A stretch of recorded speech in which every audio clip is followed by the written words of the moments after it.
Welcome back. I'm Michael Bull, and this is the Commercial Real Estate Show. Today we're talking about the U.S. office market. My guest is James Cook. He's with Xceligent. Xceligent does a great job of tracking the commercial real estate market throughout the country.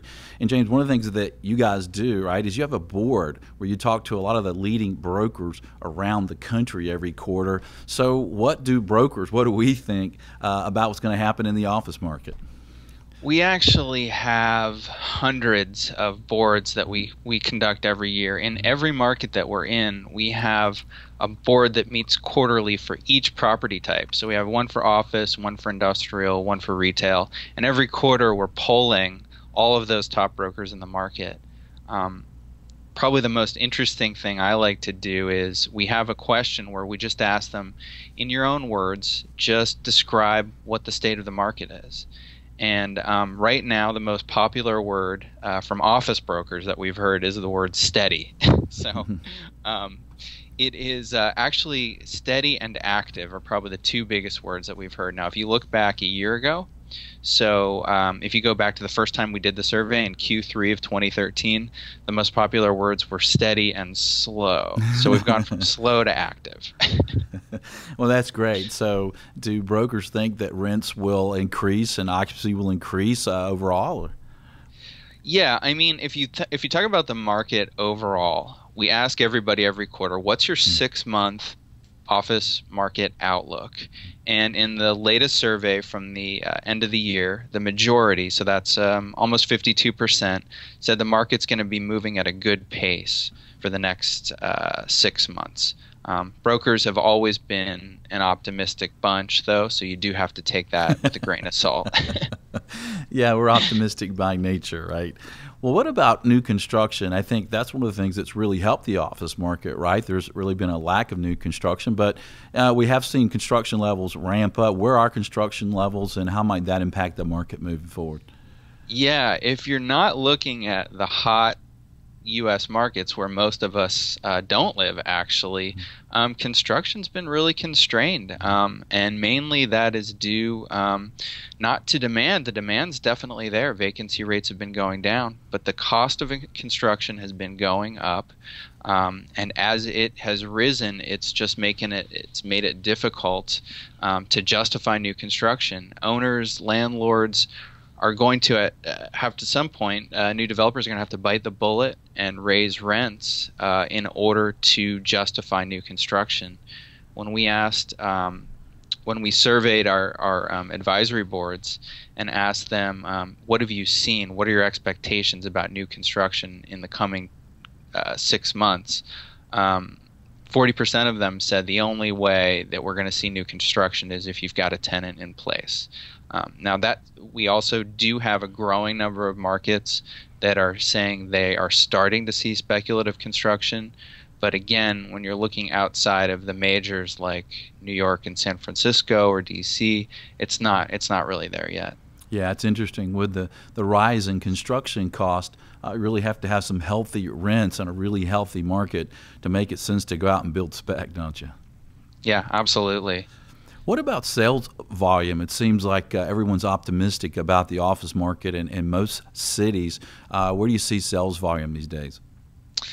Yeah, when we asked our office advisory board members across the U.S. what have they seen in sales activity in the last 6 months, that number, 42.5% of them said sales activity is really starting to heat up. Now, the majority, 48%, said it's remained about the same, but those two numbers are reaching an inflection point, and they're going to be crossing soon. So we're definitely seeing office sales activity heating up across the U.S. Yeah, we are too. In our shop, we work selling office properties in the Southeast, and we're seeing a lot of activity. It's a good time to consider selling some properties in these markets while interest rates are really low. Well, I'm optimistic, right? I'm one of those brokers, but right. What are some things that could impact negatively the office market moving forward? Yeah, there are some headwinds out there beyond construction costs, beyond the falling cost of a barrel of oil.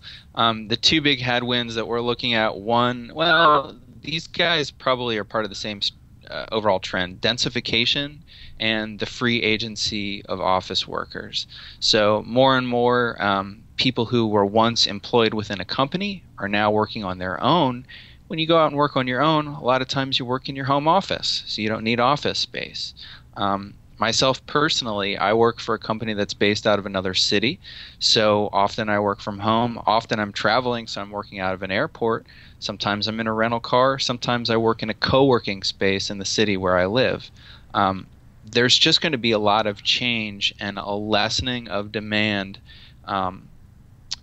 for traditional office space. There's a really popular estimate from a company called Intuit, which you've probably heard of, and they estimate that more than 40% of workers are going to be independent contractors, freelancers, what they call contingent workers by 2020. And 2020 is coming real fast. Yeah, it'll be here around the corner, right? Yeah.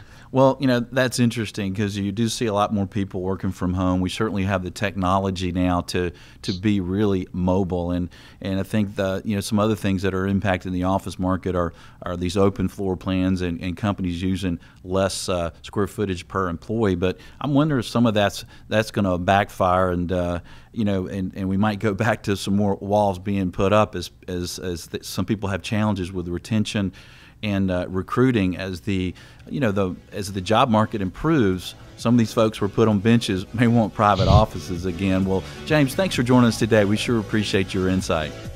It was great to be here. Thank you. Thank you. And if you like more from Xceligent, visit their website. It's Xceligent.com. That's Xceligent. Well, stay tuned. We'll have more on the office market. This is the Commercial Real Estate Show.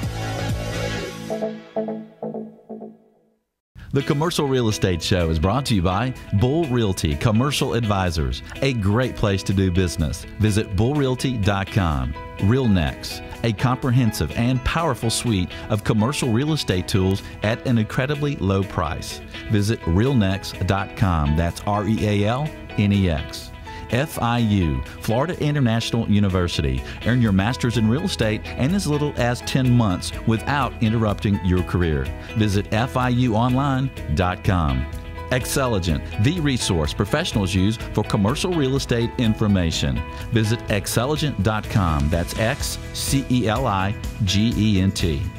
Commercial Search, the source to market and source available properties for sale or lease. Visit commercialsearch.com. For more information on these great companies or for additional videos, podcasts, or articles, visit CREshow.com.